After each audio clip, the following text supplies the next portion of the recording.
নমস্কার, স্বাগত জানাচ্ছি আপনাদের সোশ্যাল বাংলার সাথে রয়েছি আমি সুজাতা। গোটা রাজ্যের মধ্যে গত 4 থেকে 5 দিনের প্রবল বৃষ্টির কারণে আমরা দেখেছি যে কি অবস্থা তৈরি হয়েছে, বিশেষ করে পশ্চিম ত্রিপুরা জেলা এবং তার পাশাপাশি ঊনকোটি জেলা। এই দুই জেলাতে কিন্তু প্রবল বর্ষণের কারণে বন্যার পরিস্থিতি সৃষ্টি হয়েছে। আমরা এই মুহূর্তে রয়েছে পশ্চিম ত্রিপুরা জেলার অন্তর্গত ইন্দ্রনগর ইংলিশ মিডিয়াম হাই স্কুলে, এবং এই বিদ্যালয়ে শরণার্থী শিবির খুলে রাখা হয়েছে। তার কারণ বিশেষ করে ইন্দ্রনগরের বিস্তীর্ণ এলাকা, 6 আগরতলা যে বিধানসভা কেন্দ্র রয়েছে সেই বিধানসভা কেন্দ্রের অন্তর্গত ইন্দ্রনগর যে এলাকা রয়েছে সেই এলাকায় কিন্তু প্রচুর মানুষ বাড়ি ঘর ছাড়া। তার কারণ নদীর জল ঢুকেছে, তার পাশাপাশি শহরে যে জল জমা ছিল সেই জল কিন্তু ইন্দ্রনগর এলাকায়, যেহেতু এটা একটা নিচু এলাকা, এবং তার কারণে কিন্তু প্রচুর পরিমাণে বন্যার সৃষ্টি হয়েছে। আমরা এই মুহূর্তে রয়েছি ইন্দ্রনগর ইংলিশ মিডিয়াম হাই স্কুলে, এবং সেখানে শরণার্থী শিবির খোলা হয়েছে, এবং সেই শরণার্থী শিবিরে কত পরিবার রয়েছে এবং কিভাবে তারা এই বিদ্যালয়ে থাকছে সেটা আমরা আপনাদেরকে দেখাবো। এবং এখানে যারা দায়িত্বে রয়েছেন, তাদের দেখাশোনার দায়িত্বে যারা রয়েছেন তাদের সাথে আমরা একটু কথা বলে নেওয়ার চেষ্টা করব যে কতজন রয়েছেন এই এলাকায়, এই বিদ্যালয় যারা বয়স্ক প্রবীণ বাচ্চা থেকে শুরু করে, এবং প্রত্যেকেই কিন্তু অনেকটা কষ্টের মধ্য দিয়ে বন্যার কারণে তাদেরকে এখানে এসে থাকতে হচ্ছে, এই শরণার্থী শিবিরে এসে থাকতে হচ্ছে, এবং তাদের দেখাশোনার কাজ করা হচ্ছে। আমরা সেটাই সরাসরি আপনাদের সামনে দেখানোর চেষ্টা করছি। অনেক পরিবার এখানে রয়েছে, প্রায় 70 থেকে 80 জন রয়েছে এই ইন্দ্রনগর ইংলিশ মিডিয়াম হাই স্কুলে। আপনার বাড়ি কোথায়? বাড়ি ইন্দ্রনগর কবরখোলা। আচ্ছা, কি অবস্থা সেখানকার এখন? এখন কি বন্যার তলে আছে। আপনার ঘরেও জল ঢুকেছে? ঘরে জল আছে প্রায় কমন সমান। কতজন এসেছেন আপনারা এখানে? এখনো আছে আমরা প্রায় 30 পরিবারের মতো। আপনার পরিবার থেকে কতজন এসেছেন? আমাদের পরিবার থেকে আছে 4 জন। কালকে এসেছেন না আজকে? আমরা আছি আজকে 3 দিন চলে। তো এই 3 দিনের এখানে পরিষেবা, খাবার দাবার সব কিছু ঠিকঠাক পাচ্ছেন? সব কিছু ঠিকঠাক আছে, খাবার দাবারও ঠিক আছে। দিনে দুবেলা খাওয়াও দেয়, এরপরে এমনি টিফিন আছে, 3 বেলা টিফিন দেওয়া হয় এইরকম। এবং জল কি দেখছেন মানে কমছে আগের থেকে? অনেক জল কমছে। তো এখন আজকে রাতটা গেলে কালকে সকালে বাড়ি যেতে হবে। আর কোনো অসুবিধা হচ্ছে? বাচ্চারাও দেখছি আমরা, অনেক বাচ্চারা আছে। অসুবিধা নেই, এমনি কোনো অসুবিধা নেই। এমনি স্বাস্থ্যের থেকে লোক আয়া গেছে, সে হেলথ ডিপার্টমেন্টের তো লোক আয়া গেছে, দেখা টিকা গেছে, হেলথ চেকআপ করে। আর অনেকে আছেন। আপনি কোথা থেকে এসেছেন? এই ইন্দ্রনগর কবরখোলায়। বাড়ির কি অবস্থা এখন? এখন বাড়ির অবস্থা একটু জল কমেছে, এখন কালকে বা পরশু যেতে হবে। অনেক বাচ্চারাও তো আছে, ওদের শরীর ঠিক আছে? ঠিক আছে। কি পরিষেবা পাচ্ছেন?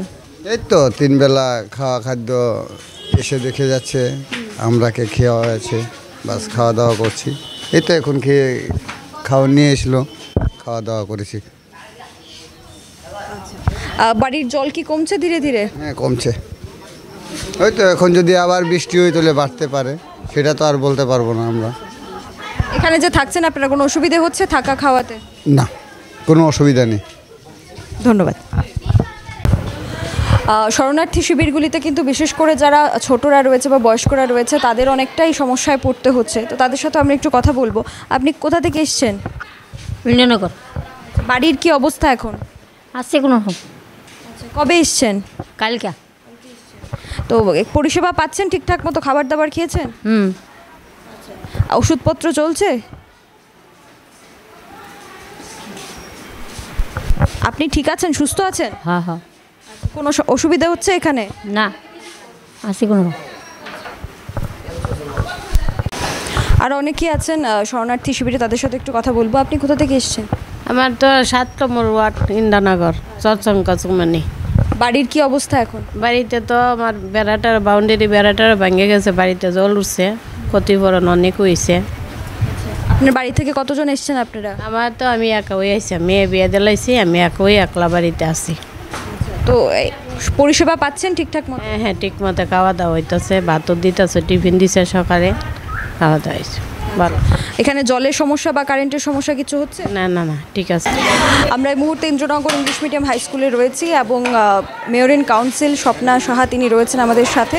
তো আমরা একটু জেনে নেব এখানে কত পরিবার রয়েছে এবং তাদের কি কি বন্দোবস্ত করা হচ্ছে, কোন কোন এলাকার মানুষ এখানে আছেন। এখানে ইন্দ্রনগর ওই খালপাড়ার দিকের লোক আছে কিছু লোক, এমনকি ইন্দ্রনগর কালী মন্দিরের সঙ্গে কিছু লোক এখানে আছে। তো আজকে 2 দিন ব্যাপী এখানে চলছে। ভারী বর্ষণের মধ্যে ওদেরকে আনা হয়েছে। প্রথম দিন হোটেল থেকে খানা নিয়ে এসে ওদেরকে দেওয়া হয়েছে। কাল থেকে আমার কার্যকর্তারা যারা ছিল বা যারা আমার পার্টির কার্যকর্তা ভারতীয় জনতা পার্টির যারা কার্যকর্তারা সবাই মিলেমিশে একসঙ্গে কাজ করে রান্না বান্না করা হচ্ছে। সেখান থেকে খাওয়া এখানে আসছে, কিছু নোয়াগাতে আসছে, কিছু লাড্ডু চমড়িতে যাচ্ছে। এভাবে খাওয়া দাওয়া আমরা সব জায়গাতে ভাগ করে দিচ্ছি। রান্না এক জায়গাতে করছি, গাড়ি দিয়ে নিয়ে এসে এখানে খাওয়া দাওয়া হচ্ছে। কত পরিবার আছে এখানে? এখানে কত পরিবার সংখ্যাটা আমার কাছে আছে, এখানে 70 থেকে 80 জন আছে। আর নোয়াগাঁও কৃষ্ণনগরে আছে 45 জন, আর লাড্ডু চমনিতে আছে 51 জন। এই যে বিদ্যালয়ে তাদের রাখার ব্যবস্থা করা হচ্ছে, কি কি অসুবিধা হচ্ছে তাদের কোনো? কারণ বিদ্যালয়ের অবস্থাটা খুব একটা ভালো নয় আমরা দেখতে পাচ্ছি। না, এমনিতে কোনো অসুবিধা হচ্ছে না। যা অসুবিধা হচ্ছে সেই জিনিসটা আমরা যখন তখন এনে মিটিয়ে দিচ্ছি। তা আপনারা যারা জনগণ আছে ওদের মাঝখানে জিজ্ঞাসা করতে পারেন ওদের কোনো অসুবিধা হচ্ছে কি না। আমার তো মনে হয় কোনো অসুবিধা হচ্ছে না, যখন যাই চাইছে তাই এনে দেওয়া হচ্ছে। এলাকায় আরও পরিবার ক্ষতিগ্রস্ত হয়েছে, তো কি মনে করেন যে তাদেরকে আর কি কি সাহায্য প্রদান করা হবে? তাদেরকে দেখা যাবে। আগে এই পরিস্থিতিতে আমি ওদেরকে এই পরিস্থিতির সম্মুখীন যারা এখানে উপস্থিত বন্যা পরিস্থিতিতে তাদেরকে আগে সামলিয়ে নিই, তারপরে পরেরটা দেখা যাবে।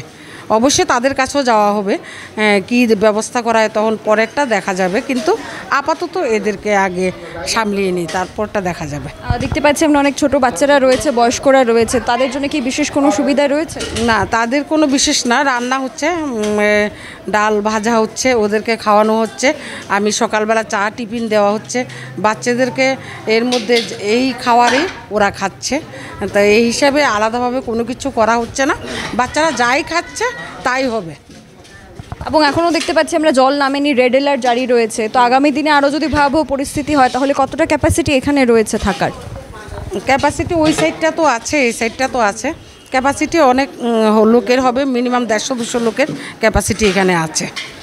তাই আমি যতটুকু পারি, যদি ভারী বর্ষণ হয় আমি যেভাবে পারি যতটুকু পারি করে যাচ্ছি।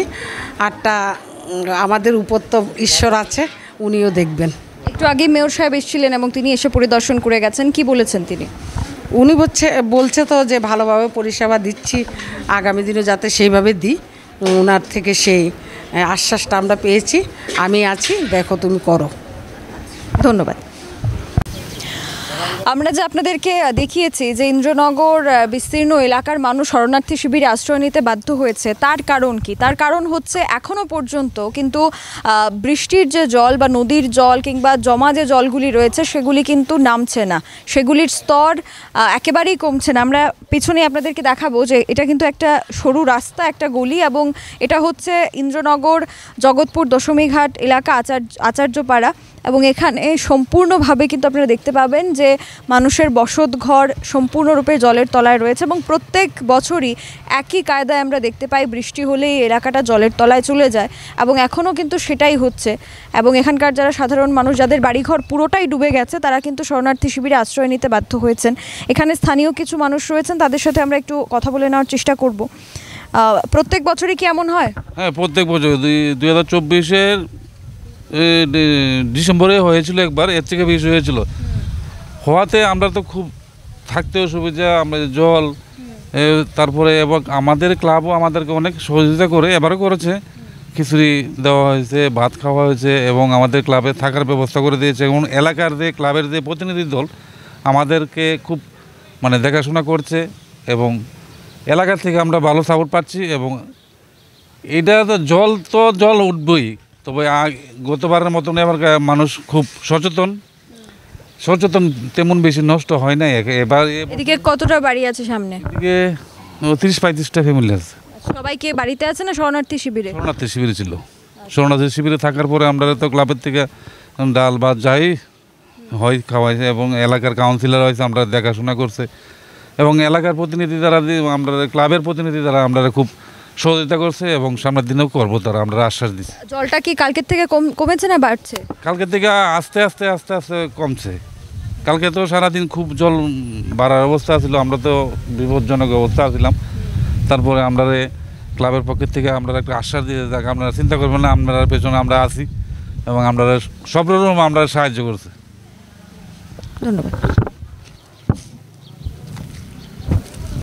আমরা এতক্ষণ পর্যন্ত ছিলাম 6 আগরতলা বিধানসভা কেন্দ্রের অন্তর্গত ইন্দ্রনগর এলাকা, এবং এলাকার মানুষদের যে ক্ষয়ক্ষতি হয়েছে তাদেরকে সেখান থেকে উদ্ধার করে নিয়ে আসা হয়েছে ইন্দ্রনগর ইংলিশ মিডিয়াম হাই স্কুলে, এবং সেখানে শরণার্থী শিবির বসানো হয়েছে। এখানে প্রায় 70 থেকে 80 জন রয়েছেন, এবং তারা কি পরিষেবা পাচ্ছেন, কি অসুবিধা হচ্ছে, কেমন পরিষেবা তারা পাচ্ছেন, সমস্ত বিষয়টা আমরা সরাসরি আপনাদেরকে দেখালাম। এখনকার মতো বিদায় নিচ্ছি। ক্যামেরায় অলোকের সাথে আমি সুজাতা, দা সোশ্যাল বাংলা। বাগবাড়ি লেম্বুছড়া স্থিত Rajarshi college of education and skill Tripura সরকারের অনুমোদিত এবং ত্রিপুরা বিশ্ববিদ্যালয় দ্বারা এফিলিয়েটেড একটি ইংলিশ মিডিয়াম কলেজ, যেখানে ছাত্রছাত্রীদের যাতায়াতের জন্য রয়েছে বাসের সুবিধা।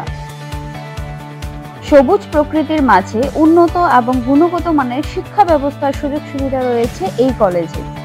এই কলেজে ছাত্রছাত্রীদের অল ইন্ডিয়া কম্পিটিটিভ এক্সামের জন্য বিনামূল্যে প্রশিক্ষণ দেওয়া হয়, এবং প্রত্যেক ছাত্রছাত্রীদের জন্য রয়েছে আলাদা মেন্টর এবং স্মার্ট ক্লাসের সুযোগ সুবিধা, যেখানে ছাত্রছাত্রীদের প্রত্যেকটি বিষয়ে খুব ভালোভাবে গাইড করা হয়। পড়াশোনায় হেল্পের জন্য রয়েছে লাইব্রেরির ব্যবস্থাও। Rajarshi college of education and skill মহাবিদ্যালয়ে ছাত্রছাত্রীদের mathematics, botany, zoology, physiology, geography, English, Kokborok, political science, history, education, philosophy ইত্যাদি সাবজেক্টগুলোর ওপর প্রশিক্ষণ দেওয়া হয়। সবুজ প্রকৃতির মাঝে উন্নত এবং গুণগত মানের শিক্ষা ব্যবস্থার সুযোগ সুবিধা নেওয়ার জন্য আর দেরি না করে আজই চলে আসুন Rajarshi college of education and skill. আমাদের ঠিকানা বাগবাড়ি, লেম্বুছড়া, আগরতলা, ত্রিপুরা। Phone number 9873673875।